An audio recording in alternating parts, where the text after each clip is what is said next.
Eu sei que você tá com raiva, mas eu posso te garantir que essa raiva é porque você é uma pessoa otimista. Mas você não é otimista à toa, te manipularam para que você seja. Bem-vindo ao canal A Vida Cobra, você pode me chamar de CPMF, seria o seu anfitrião.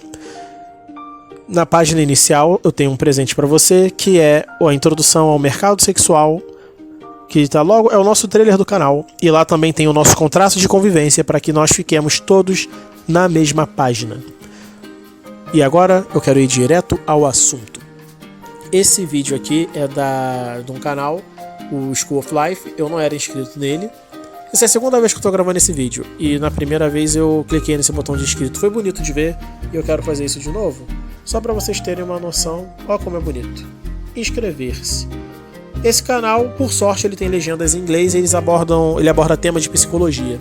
E aqui ele tá já dando uma red pill, logo de cara, né? Porque você casará com a pessoa errada. Não vou botar o vídeo todo porque tem copywriting, depois você pode ir lá dar uma olhada. Mas eu vou abordar um pequeno trecho na introdução aqui do vídeo pra gente entrar no nosso assunto e eu vou dar o play. It is hope that is turbocharging their rage. So if we're to get a little bit less sad and a little less angry about our love lives, we will have to diminish some of our hopes. It's very hard to diminish hope around love because there are vast industries designed to inflate our expectations of love. There was a wonderful quote from the German philosopher Theodor Adorno, who in the 1960s said that the most dangerous man in America was Walt Disney. And the reason for his attack on Walt was because he believed that Walt was the prime agent of hope and therefore of rage and therefore of bitterness. And he thought that it was the task of philosophy. Pronto, tá bom. Aí fica a legenda. Aqui a gente, não sei se você reparou que duas coisas importantes, informações que ele deu nesse pedaço de vídeo. O vídeo ele foi acelerado para 1,5, né, para evitar o todo poderoso algoritmo. E ele diz duas informações. Primeira informação: existe uma indústria feita para aumentar a nossa esperança. Indústria, ou seja, alguém ganha com isso. Segunda informação, ele falou de um filósofo chamado Adorno. Adorno é um dos fundadores da escola de Frankfurt. Se você é da esquerda brasileira e está aqui no vídeo, você já deve ter ouvido falar. O Haddad, esqueci o primeiro nome do Haddad, ele é especialista na escola de Frankfurt. E ele cunhou essa frase: aquele que é o mais perigoso na América do Norte é o Walt Disney, porque o Walt Disney é um agente de esperança, e a esperança gerará frustração, e a frustração ressentimento. Então vamos pegar essa introdução. O que é esperança? A esperança é uma expectativa do futuro baseada na emoção. Não sei se vocês já repararam, aqui no canal eu gosto de sempre trazer uma abordagem econômica e para isso eu uso várias e várias fontes. A esperança, por exemplo, ao longo da história do Ocidente, você tem a história da Caixa de Pandora. E existem duas grandes versões dessa história. Na primeira história, a Pandora, uma mulher, mas ela não representa as mulheres nessa história, eu já quero deixar bem claro. Ela tem um outro símbolo dentro dessa história, que eu não vou abordar aqui. Ela abre uma caixa e de lá saem todos os males do mundo. E quando ela consegue fechar a caixa, a esperança fica trancada lá dentro, e é por isso que a gente tem tanta tragédia no mundo. Essa é uma versão. Numa outra versão, a esperança é quem foge. Então você vê que os gregos eles têm geralmente duas versões dos mitos. E o personagem principal aqui é a esperança. E qual é a mensagem das duas versões? Elas são independentes, mas você tem que encarar elas juntas. Esperança de mais faz mal, esperança de menos faz mal. Então a esperança, essa expectativa com o futuro, ela precisa ser muito, muito bem regulada. Porque se as nossas emoções com o futuro, quando esse futuro que eu estou ansioso não acontece, eu vou me frustrar. Eu não sei se vocês já passaram por isso, o primeiro dia de aula, a experiência, a criança. Tem criança que fica feliz, tem criança que fica triste, mas vamos pegar as crianças felizes. É uma expectativa, você tem esperança. Nossa, vai ser maravilhoso o primeiro dia de aula. Você chega lá e alguém te dá um socão na cara. Alguns passaram por isso. Você se frustrou. Aquela esperança, aquela sensação, é como se você tivesse antecipado a sensação de prazer que você ia ter, foi roubado de você. E aí você se frustra. Se você vai todo dia na escola e todo dia aquele mesmo garoto te agride e você não fala pra ninguém, a sequência de frustrações, a sucessão de frustrações vai gerar o ressentimento. Gerou ressentimento, você vai querer botar a culpa em alguém. Em quem que você vai botar? Provavelmente quem te falou que a escola era boa, então provavelmente a culpa vai ser da sua mãe, do seu pai, ou do seu irmão mais velho, ou de qualquer pessoa que falou que a escola é um lugar maravilhoso. E por quê? Criou-se. Essas pessoas venderam para você uma expectativa, manipularam sua emoção para você esperar muito de alguma coisa, talvez para essas pessoas terem paz, porque elas querem curtir a vida e você é uma criança, e elas precisam se livrar de você, e no final não é isso que acontece. Isso é feito dentro de uma casa, mas descobriram uma forma de fazer isso em larga escala, e é por isso que se chama indústria da esperança. Entendeu o mecanismo? Te prometem uma coisa, não te entregam essa coisa. Aí depois te prometem outra coisa, não te entregam, te prometem, não te entregam. E à medida que esse monte de não entregas vai acontecendo, você se revolta. Imagina, por exemplo, você compra alguma coisa no Mercado Livre, Amazon, Magazine Luiza. Você faz 10 compras no mesmo dia. E as 10 compras não chegam. Na primeira compra você se frustra, na segunda você se frustra, na terceira você se frustra, na quarta você não quer mais falar sobre Magazine Luiza ou Mercado Livre ou Amazon, você não quer saber de nenhuma, qual seja a loja que você compra, você não quer. Chega na 10ª compra, você já vai querer bater em quem mandou você comprar pela internet, porque agora você tem um ressentimento. E isso, ressentimento, ele é uma condição econômica e ela funciona. Então, como esse rapaz aí, esse senhor, que é a cara do... lembra muito o Ricardo Boechat, falecido, que Deus o tenha, boa conta, que a esperança, você tem que diminuir a sua expectativa para que você sofra menos. Adivinha? Os Blue Pill são o oposto disso. O chamado iludido, que eu chamo aqui no canal iludido, que é o Blue Pill, ele é um cara com uma alta esperança no mundo, ele é super otimista. Ele não consegue ter uma dose de pessimismo. O que é o realismo? O realismo é quando você é muito otimista, vai dar certo, mas ao mesmo tempo você também tem o famoso vai dar merda. E aí você junta os dois, e aí no ponto de equilíbrio dos dois, como Aristóteles dizia, a virtude é o ponto do meio entre dois extremos. E ali vai estar o realismo. Mas você precisa dos dois. Qual é o problema? A maioria de nós só quer ter ou um ou outro. E aí, eu vou fazer um abre parênteses aqui. Eu já reparei na machosfera que a galera fala que as mulheres têm um aspecto irreal da vida, que elas querem um homem que seja alfa e beta ao mesmo tempo. Na verdade, isso não é irreal. Isso é... a gente tem que meio que agradecer, porque isso te obriga a você aprender dois sistemas de vida diferentes. Basicamente, sabe o que as mulheres estão pedindo? Um lutador de MMA. Você encara o cara alfa como um cara que luta Muay Thai e um cara beta como um cara que luta Jiu-Jitsu. O Jiu-Jitsu brasileiro, que ele foi feito para pessoas menores. Aí as mulheres estão falando o seguinte: eu quero um lutador de Muay Thai ao mesmo tempo lutador de Jiu-Jitsu. É isso que elas querem. Por quê? Porque o Jiu-Jitsu, ele compensa, a técnica do Jiu-Jitsu compensa a falta de peso e tamanho que você pode ter. Já o Muay Thai é uma técnica explosiva, então são dois sistemas de luta diferentes. Que é a mesma lógica que eu falei, da virtude. Você tem o otimista de um lado, o pessimista do outro. Aí você vai ter o Muay Thai numa ponta, Jiu-Jitsu na outra. E aí você vai ter o alfa numa ponta, o beta numa outra, e ali no meio estará a virtude. Ou seja, não é uma coisa, não é loucura as mulheres pedirem isso. Faz um sentido econômico absurdo. Mas eu estou dando um spoiler porque isso vai ser tema de outros vídeos. Fecha parênteses, vamos voltar à esperança. Então, senhores, boa parte dos problemas que vocês estão enfrentando, tanto que vocês veem, o Red Pill. O que é o Red Pill? É um cara que ele levou um choque de realidade e a esperança dele acabou. Ele ficou assim, cara, o que é isso? Não foi isso que me prometeram. Me prometeram que se eu fosse um cara trabalhador, honesto, as mulheres iriam querer ficar comigo, nem que seja para casamento. Me prometeram que se eu fosse um bom marido, um bom pai, e que se eu soubesse agradar sexualmente a minha esposa, eu nunca iria levar um chifre. Eu fiz tudo isso e nada disso aconteceu. A culpa é minha? Ou a culpa é de quem mentiu para mim? E aí, estamos aqui, a Red Pill. E a Red Pill, infelizmente, eu tenho reparado no YouTube, tem muito canal que está se apoiando numa indústria do ressentimento. Que é a indústria do ressentimento. Lembra que eu falei, existe uma indústria da esperança. Mas logo depois, aqueles que estão frustrados, você vai ter a indústria da frustração. A indústria da frustração é onde você tem o grosso dos cursos. São vários cursos aí, desde PUA até fique rico rápido ou emagreça em casa. Essa é a indústria da frustração. E você vai ter a última indústria, que é a indústria do ressentimento, que é onde basicamente as pessoas só reclamam da vida e botam a culpa nos outros e falam que você é maravilhoso e não tem nada de errado com você. Você nasceu para brilhar porque você também é filho de Deus. Essas coisas são novidades? Não. Dentro da história do Ocidente, na verdade do mundo, todos os sistemas religiosos são indústrias ao mesmo tempo. Indústrias de esperança, frustração e ressentimento. Ao longo da história sempre foi assim. Sempre foi. O ser humano ele não muda muitas coisas. A história ela tende a se repetir, como está escrito na Bíblia, não há nada novo debaixo do sol.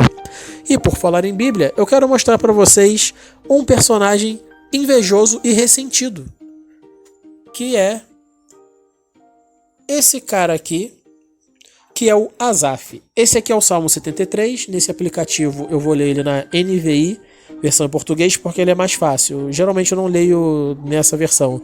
Eu leio na Almeida Corrigida e Fiel, mas para fins aqui práticos eu vou usar ela. Aqui, o Asaf, ele começa... Vou apertar aqui, ó, puxando o saco de Deus. Mas eu quero que vocês prestem atenção aqui, nesse versículo aqui, ó. Versículo 3. Vamos dar um destaque nele. Tive inveja dos arrogantes quando vi a prosperidade desses ímpios. Primeiro, quem é Asaf para ter inveja? Asaf, ele era um levita, ou seja, ele era um sacerdote, um cara que era um religioso profissional, seria uma espécie de padre ou pastor, mas com outras atribuições, talvez uma classe subordinada, talvez não chegasse ao ponto de ser um padre ou pastor ou um sacerdote no alto nível, mas ele estaria na associação lá. Esse é o Asaf. E o Asaf, então, recebeu um conjunto de regras que ele deveria viver, e essas regras criaram nele expectativas e esperança. Só que ele olhava para pessoas que não cumpriam essas regras e estavam se dando bem, e ali ele fala nesse versículo 3, a tradução: eu tive inveja dos arrogantes. Vou fazer uma alteração aqui. Ó, essa versão aqui eu gosto muito, é a língua portuguesa em 1848.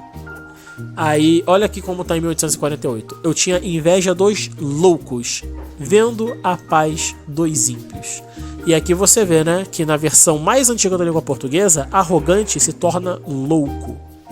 E por que tem essa diferença? Que a arrogância é uma sensação de que você está super seguro. Só um maluco acha que está seguro o tempo todo. O hospício está cheio de gente assim. Mas esse cara não. Aqui ele está falando, ele tinha inveja dos loucos, porque os loucos não entendiam como a realidade funcionava, porque ele olhava os ímpios. E o ímpio, na visão do Asaf, é aquele tipo de pessoa que não cumpre com as regras que o Asaf aprendeu que ele tinha que cumprir. Esse é o ímpio, na visão do Asaf. Ímpio é língua portuguesa aqui, prefixo in, de negação, pio é a palavra de onde vem piedoso, cumpridor do dever, tipo Papa Pio XII, Pio X, eu não lembro agora qual é o Pio. Pio é um adjetivo que é o cara que cumpre com a piedade, cumpre com o seu dever. Fechei parênteses da língua portuguesa aqui. Então aqui você vê um cara que esse salmo, ele é o que? 300, 500 antes de Cristo. E lá já tinha um cara que recebeu a esperança, que se frustrou e agora ele estava ressentido com aqueles que não eram iguais a ele. E olha só que engraçado. Olha isso aqui. Esse daqui, ó, tá destacado de verde. Não se acham... esse achão aqui era assim que a Bíblia, o português era escrito em 1848, tá? Não tá errado não, é só uma grafia antiga. Não se acham em trabalhos como outra gente e não são afligidos outros homens. O que ele tá falando? Poxa, eles não fazem o que eu faço e têm mais resultado que eu. Logo, eles são pecadores, eles são ímpios, eles merecem arder no mármore branco do inferno, porque eles não fazem o que eu fui ensinado a fazer para merecer o céu. Isso é um frustrado com mais de 2.500 anos de idade. Vocês têm noção como isso não é novidade? Não é. E o que a Red Pill traz pra gente? A Red Pill precisa te trazer para o mundo real, onde você anula as suas expectativas para você viver aquilo que se apresenta no mundo. Eu não ia fazer isso aqui, mas acho que não tem mais muita coisa aqui pra falar do Asaf, porque a gente já viu, né? Ele já abre... É tipo um textão do Facebook, né? Não sei se você já reparou, né? O Asaf tá reclamando. A gente acha que essas reclamações da sociedade opressora é coisa de internet. Já tá aí, 2000 anos o cara falando disso. Mas eu quero mostrar uma coisa pra vocês que... aqui, ó, antes de eu continuar, eu vou botar um destaque aqui em amarelo. Ele continua reclamando lá em cima. Tava reclamando. E ele chega no ponto que ele fala aqui: eu entrei nos santuários de Deus, olha como se escrevia Deus em 1848, e atentei para seu fim, o fim dos ímpios. Ou seja, ele foi no lugar que mantinha a esperança dele viva, né? Aquele ambiente que ele aprendeu a acreditar. E quando ele chegou lá, ele pensou: não, eu tô certo, eles que estão errados e eles vão se ferrar. Ou seja, ele reforçou a crença dele. Mas lembra que eu falei, Asaf, ele é um cara filho daqueles que vendiam a ilusão pro povo. Ele é um levita. Aí vamos comparar o Asaf. Eu não ia fazer isso aqui, talvez eu deixasse isso para outro vídeo, mas vocês tocaram meu coração. Salmo 1, bem-aventurado. E aqui, um dia eu vou fazer um vídeo sobre bem-aventurado, mas não vai ser esse canal, é no segundo projeto que eu tô desenvolvendo, porque bem-aventurado é uma das expressões mais lindas da língua portuguesa. Mas vamos lá.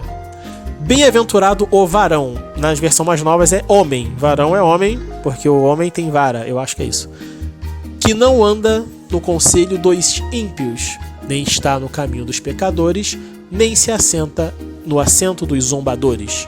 Antes tem seu prazer na lei de Jeová, e em sua lei medita dia e noite. Pois será como árvore plantada junto a ribeiros de águas, que dá seu fruto a seu tempo, as suas folhas não caem, e tudo quanto fizer prosperará. Assim não são os ímpios, mas como a pragana que o vento espalha. Pelo que nem os ímpios subsistirão no juízo, nem os pecadores no ajuntamento dos justos, porque Yahvé conhece o caminho dos justos, porém o caminho dos ímpios perecerá. Muito bem. Repara que aqui ele também fala a palavra ímpio, mas lembra que eu falei que ímpio é aquele que não cumpre com o dever? Qual é o nome do nosso canal aqui? É a vida cobra, né? O ímpio é aquele que não quer pagar a dívida da vida. Ele não quer pagar a dívida. Mas repara uma coisa aqui. O Salmo 1 ele difere do 73 porque no 73 a inveja que o Asaf sente é porque ele tinha uma esperança que não se realizou. Mas nesse Salmo 1, que abre o livro dos Salmos, o autor ele não tem esperança. Por que ele não tem? Vou botar aqui, ó, versículo 2, destacado em verde. Ele medita na lei dia e noite. Ele não espera nada da realidade. Ele presta atenção na realidade e dia e noite ele fica pensando: como é que isso funciona? Será que eu agi certo? Será que eu agi errado? Como que eu posso melhorar o meu desempenho aqui? Como eu posso melhorar meu desempenho ali? Ele não está seguindo uma expectativa. Ele está lidando com a realidade. O Asaf ficava revoltado porque eu estou fazendo uma coisa que me ensinaram, não estou tendo resultado, aquele outro lá está trapaceando. Isso é uma pessoa frustrada e ressentida. Ele acha que quem tem sucesso é porque está trapaceando. Um cara que está meditando dia e noite na lei, ou seja, no mundo real que existe. Você pode botar essas leis da física, da química, por exemplo. Ele está olhando para esse mundo e está pensando: como eu tenho o melhor resultado possível dentro dessa situação. Esse Salmo 1 é o Salmo Red Pilado. Porque nessa versão de 1848, está escrito aí, só tem 2 caminhos. Só tem 2. Não tem o que fazer. E aqui eu quero te mostrar o último detalhe aqui, eu vou destacar em vermelho, porque isso aqui é uma Red Pill. Esse cara que presta atenção dia e noite na lei, ele tem uma diferença em relação... Eu vou destacar em amarelo aqui, ó. Ele não anda segundo esses caras que não prestam atenção na dívida da vida. Ele não anda segundo o conselho desses caras, ou seja, ele não ouve Blue Pill. Ele não anda no caminho dos pecadores, ou seja, ele não liga para os chats. E ele não se assenta, ou seja, ele não imita os chats. E ele não vai se assentar no caminho dos zombadores. Ou seja, ele não vai ficar sentado e chorando, reclamando da vida e rindo de quem está tendo sucesso. Não. Ele não é Blue Pill. Ele vai prestar atenção na vida dele e vai corrigir o que tem que ser corrigido. Quando ele fizer isso, entra aqui o destaque em vermelho. Esse varão, esse cara, ele será como uma árvore que é plantada junto a ribeiro, ou seja, junto de uma fonte de água, uma fonte de recursos ilimitado. Por quê? Ele meditou sobre quem ele é e ficou na melhor posição possível para ele. E uma vez que ele chega nessa melhor posição possível, ele vai dar o fruto dele no tempo certo. Ou seja, ele vai ficar lá e na hora certa ele vai começar a prosperar. E as folhas dele, ou seja, a vida que ele tem, os recursos que ele acumulou, o patrimônio em todas as faces que ele tem, nunca vão cair. Ele nunca perde o padrão de vida, porque ele se posicionou num lugar melhor para ele. E aqui é o final. E tudo que ele faz prospera. E por que tudo que ele faz prospera? Porque ele, prestando atenção na lei, prestando atenção em quem ele é e o ambiente que ele está, ele só toma decisões que ele irá prosperar. Se ele só toma decisões em que ele vai ter sucesso, ele sempre vai ter sucesso em todas as situações, porque ele não se frustra, ele não vive de esperança, ele vive dos fatos da lei. Isso é uma Red Pill de mais de 2000 anos. Talvez você já tenha lido esse texto mais de uma vez, mas você nunca viu.